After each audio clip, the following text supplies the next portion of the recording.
Arganissima, New York. Your exotic skin, hair, and beauty source, and your one-stop shop for all your natural and organic skin and hair care, featuring authentic organic Moroccan oil and prickly pear seed oil and much more. Bringing you only the best, straight from the source and proudly produced in the USA. So what are you waiting for? Shop today at www.arganissima.com. Arganissima, New York. Your beauty is our duty.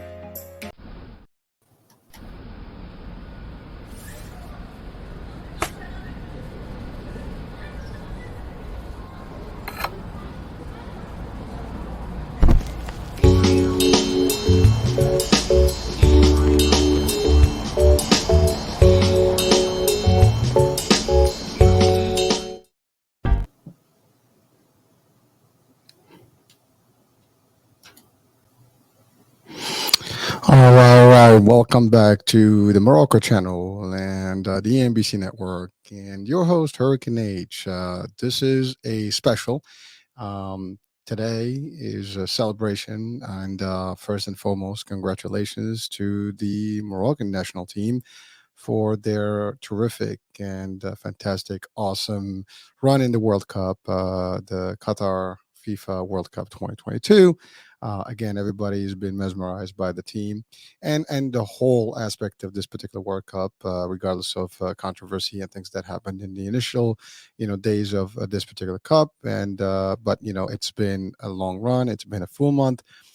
We had so much fun watching great teams and great performances. But the one that actually had really attracted the attentions of the world and really made a difference, an impact, I would say, is definitely the achievements of the Moroccan national team, which was historic moments after one moment after the other. So again, Hurricane H here. So we're going to be talking about not so much the soccer part about it, but we're going to be talking about the lessons learned from this particular season and this World Cup, and more specifically, lessons learned in terms of leadership and team building and teamwork. And before we get into the Moroccan team and congratulating the actual teammates and the leadership of the team, I want to just to highlight that the World Cup. Is just an event that actually gathers people from all over the world, and it's amazing how it does actually provide a sanctuary for everybody to coexist, to live happy, different religions, different backgrounds, ethnicities, you name it, they were there. And people coming from all over the world, and they still get together and enjoy for a whole month of the year. There's this festivity and celebration going on. When you think about that, I mean, if we can do it in one month, we can do it over, our lifetime and our years and months to come, beyond and after. So again, it's a message of hope, message of peace, and hopefully, that's a lesson to be learned, that we could coexist, we can have a great time, and still enjoy, something that that is fun. And so that being said, today's discussion is really about there's just a concept of sports, and in this particular concept of sports, specifically soccer, or football as known worldwide. It is unique how things happen, and how things get together, and how things evolve. And again, I actually, in a lot of trainings, I do sales trainings and things, and we do I do personally utilize a lot of analogies when it comes to sports, and we use that a lot in trainings for team building, leadership, training, and so on and so forth. And the thing that actually got my attention in this particular World Cup, besides the fact that all these teams actually that actually participated from all over the world, they've worked so long, so far, a lot of sweat, a lot of preparation to get to this, and they pre-qualified to actually make it to the World Cup. And when they're in the World Cup, I mean, they have few moments, few hours, few games to really make it to the next stage and next stage and next stage. And all of that is actually there's so much preparation and production behind the scenes. And it starts from whatever their governments are, their I guess sports federations, as well as their direct teams, and that includes their coaches, the assistant coaches, the whole support team, and the players themselves. and the stuff that they have to go through in terms of due diligence, the preparation, the daily trainings, the routines, the physical aspect of it, and how much they have to be like prepared themselves, to prepare themselves properly so they can actually face this particular tournament. It is not an easy. I mean, when you play soccer, it's you're talking about a 45 minutes, another 45 minutes, and that's almost an hour and a half, running back and forth. But not only that, some of these games they go to extra time and even go to penalties, which is you're talking about almost 2 hours worth of working, up and down nonstop, and it takes a toll on your body. And if you do running and you run for half hour, forget about it. Imagine running for a couple hours nonstop and going back and forth, and the stress, the tension, all that stuff. But again, that's not what we're going to focus on today. But we're going to talk about the leadership, the decisions, the selections of the team, and how they get to become the way they are and work in a very harmonious way and deliver, at the rate that they deliver. So, but before I get into that, I am wearing the national, Moroccan gi here, or not gi. I mean, that's a martial arts world, the national, jersey here, and flag and the whole nine. I mean, I'm being proud as a Moroccan native, and that's my background. Although I'm American as well, and we did actually celebrate the U.S. and we wanted them to actually make it to the next stage, and I was rooting for both. Those were my two teams, so I was actually going for both. But unfortunately, the U.S. didn't make it to the next stage. But then Morocco continued, and so we took it up on us, and we kept actually supporting the Moroccan team until they made it to the quarter. I mean, to the actual four. Competition. I mean, that got to the point where it became real, like exciting. We were hoping that they were in the semifinals, and we were hoping that they actually make it to the final, but that didn't work out. But that's okay, because at the end of the day, there's always going to be one winner and one cup holder, and everybody's going to be just second, third place, and beyond. And so that's not really what was the best part about it, is that someone who did win, and by the congratulations Argentina, because they did actually eventually get the cup, and they celebrate as well. France, made it the second, rank and the second position, and that's all clear too. They played their hard as well, and they made it to that point. Croatia, they really had a super team, and they make it, they made it as well to that point. So I mean, congrats to all those teams and everybody else that actually participate. To me, they're all winners. They all actually made it there. And yes, there's no hard feeling, because this is sports. This is soccer. It happens. You can be the best, and eventually you can still, lose a game. It doesn't matter what happens. You give it your best, and that's all there is. And there were so many good games and so many good teams that actually really didn't make it as well. So, but it's not failure. It's not. They did make it to the point where they could, and then that's it. And just keeps going, and that's how it is.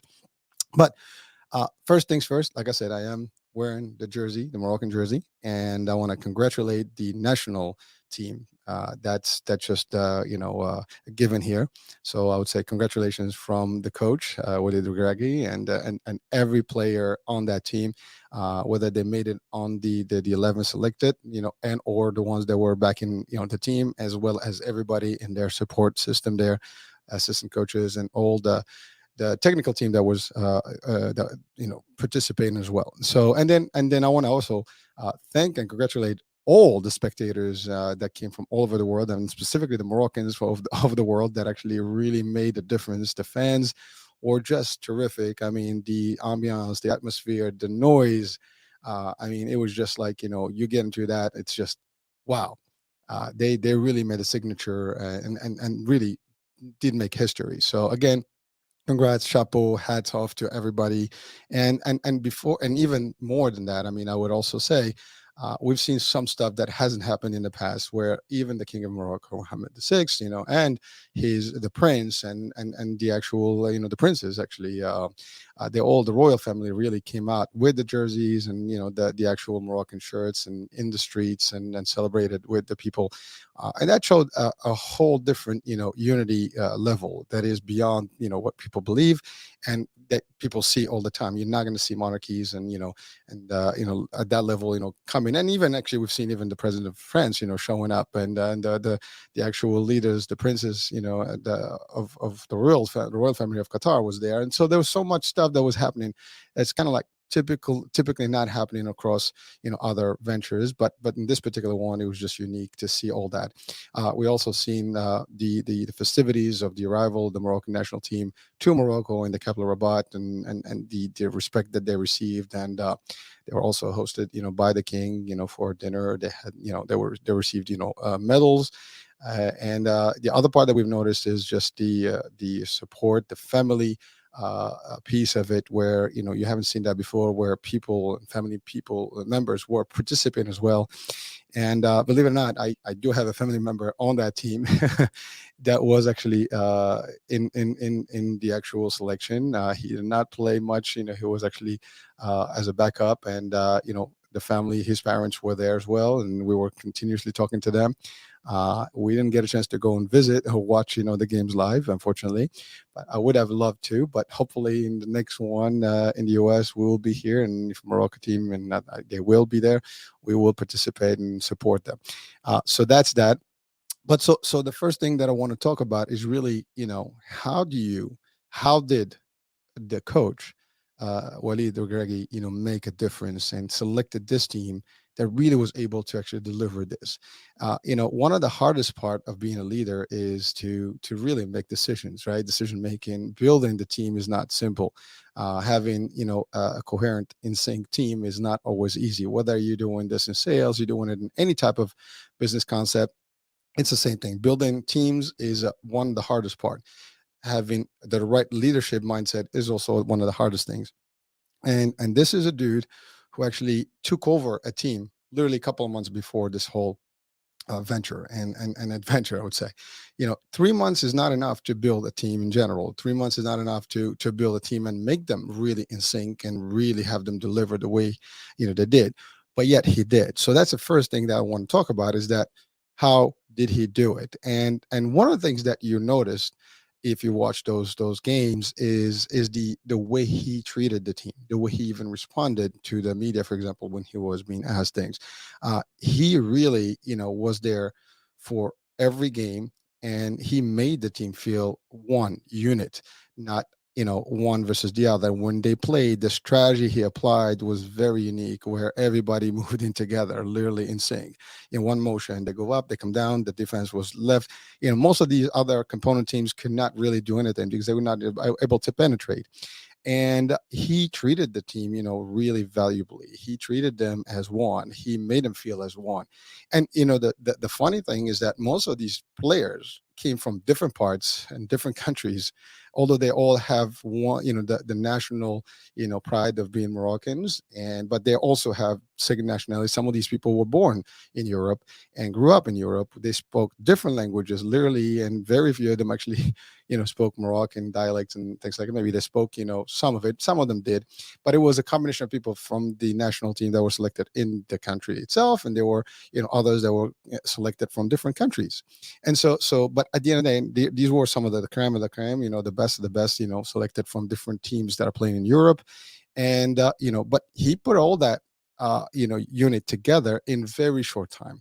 And just understanding, knowing who you want and what's your strategy, that's a tough. Plus, it is a very difficult task for him, because when you're in that role and you're about to embark in such a journey, the pressure that you have, I mean, if you didn't deliver, I mean, you're doomed, right? And so you're already going with the premise that you might, or might not, right? But he didn't have that might not mentality. He was going in for the win, the next win, and the next win, whatever he took it. And that was the first thing. And we refer to him as Nia. He put his intent there, and he said the intent is we're gonna just keep going until we make it to a highest point that we can. And we're gonna do whatever it takes to make it there. And we're gonna work hard. We're gonna play hard. And he made them feel good. And the other thing that he did specifically is that he allowed them to have their loved ones with them. And so the families, the parents, the mothers, the fathers were there participating, attending, supporting. It was just a unique, this hasn't happened before. And the way he approached this was just a very unique way. And that's what makes leaders different from others, is that they make everybody comfortable enough that they're willing to do whatever it takes to sacrifice and put as much as they can to actually deliver. And he was able to really deliver that. So first things first is that he was able to put a team from nowhere, from nothing, and brought all these successful players together. They all know how to play, but he made them in a way that in short time to be coherent, to be in sync, to work together as a team, not like selfishness where someone wants to be high level to the other. Everybody played their role, and they played the role more than more than enough. They actually did everything beyond the Call of Duty. Some of these guys from defense, they were attacking, and vice versa. Some of the offense, they were defending. Everybody was doing their part. And yes, I mean, this is soccer. It's a game, but it is a strategic game, right? There's so much stuff that goes in and nuances there, and strategically how you play, how to move, and so on and so forth. I mean, I played soccer for the first part of my life until I was like 20. I was playing soccer, and then I kind of moved away from it. But that doesn't mean that you lost that. It's always in you, so you know how it plays, and it's not in an easy game. And there's a lot of connecting. You have to play correctly, and everybody has to be able to work with each other to actually be able to move up and down. Otherwise, there's misunderstandings, and that's where mistakes happen. And then you basically lose. So, and we've seen the same thing, in other teams. But again, we're focusing today just about this particular team because they're really, really. I am proud of them, and a whole nation is proud of them, and I think the whole world is proud of them for whatever they did. And they also put the Morocco in literally on the spotlight. And many people didn't know what Morocco existed and where it was located. Now everybody knows. I think it's been the most researched word, in Google recently, and it just created a whole different aspect. But also they did an achievement, many achievements, being the first African team to reach that level, the first Arab nation, Arab, I guess, belonging team or nation that actually made it to the semifinals. And then you had also, like, in the Muslim world, I mean, that's the other thing. So you had people supporting from all over the world, and there are people that actually just support him because of what they did and the achievement. So that was like something amazing. I've seen people from all over the world, different religions, cultures. They're all rooting and cheering for Morocco, and it was amazing. I mean, so that's just the way it was. But that was created by the vision of this particular young leader that actually took over a team. And despite all the different potential, where it could have gone wrong, he didn't care about that. He knew that he had a mission, and he was willing to work towards that goal and do whatever it takes to make it. But he was able to actually get into, connecting this crowd, this team, and make them work in unison as an actual unit. And everybody worked exactly how they were, and you can see them game after game. They were all working as one instinct unit. That's the part. So again, creating teams, building teams is difficult. Facing the reality of stress and all the stuff is difficult. They face some of the biggest teams in the world. I mean, you're talking Belgium, you're talking Spain, you're talking about Portugal. These are like awesome heavy duty, teams. These are like the champions of Europe, the champions of the world. And you had some great player like Ronaldo. By the way, we love Ronaldo, and believe it or not, I mean, while I was cheering up for Morocco, I mean, we do still love him. And unfortunately, some of the circumstances that happened around him and with his story about Manchester and everything else, that's another thing. But really, again, Ronaldo, we love you. So that's that. But really, the idea is, the Moroccan team did, something that is unique, something that is historic, and it really made a difference in the hearts. And also, it created a new vibe where everybody, it was that was the underdog, right? That was a team that nobody really cared about. We were in the group, we were like, in a tough group, and we were probably deemed the weirdest or the weakest of all. And everybody probably kind of discounted us and thought that Moroccan team is going to be like eliminated right away. But to everybody's surprise, guess what? They were at the helm. They were at the top of that group before they went to the next stage. And the next game again, boom, forget it. Belgium's gone. And the next team, I mean, Spain, Spain has always been a tough play, and that was also a different one. When we got to the penalty, that was a long game. But when it gets to penalties, obviously there's a 50-50 shot. But even that, I mean, they managed to score and really recoup every particular opportunity they had in the penalties, and they did pass. And then ultimately they made it to Portugal, and then they played well with France. I mean, the game was good. I mean, they made one mistake, and then that ruined out the first goal. And then obviously at the end of the day, the game, they were tired and everything. Plus, at that time, they were already going through so much pain. Some of these people, they just could not continue. Some of the best players were out. So it was a very difficult run. But at the end of the day, they did not give up. I mean, they're referred to as the Atlas Lions, but really they're lions. They don't give up. They just keep fighting. And they were fighting to the blood, to the end. And they did whatever it took. And yes, I mean, well, we were hoping that they would make it to the next stage. in the final stage, and maybe they will. We're really going to root for them for the next one. So hey, Morocco, go team! You can make it the next time. And again, uh, you never know, right? But if they continue in the path they're doing with the leadership they're doing, and Walid, you're the best. We haven't seen a leader in this level of just planning strategy and tactical expertise in a long time, and the achievement is a result of the work you've done, and also it's the result of everyone on that team, whether it's Hakimi, Bono, all the players, every one of them delivered, and they delivered to the highest, and that's what you expect in teams. You don't always win, but you want to have the best performance that you can give and to deliver to the highest level that you can. There's always circumstances that can make it. Some of the things that happen were technicalities, penalties that were not there, the VAR, blah blah blah. There was some stuff that happened, but we're not going to get into the politics of soccer and all the stuff. But the bottom line is the work was done, the strategy was there, the element of unity, the element of family, the element of teamwork was established. These people worked hard and they played hard. They were really, you can see them, they were just one unit, one family.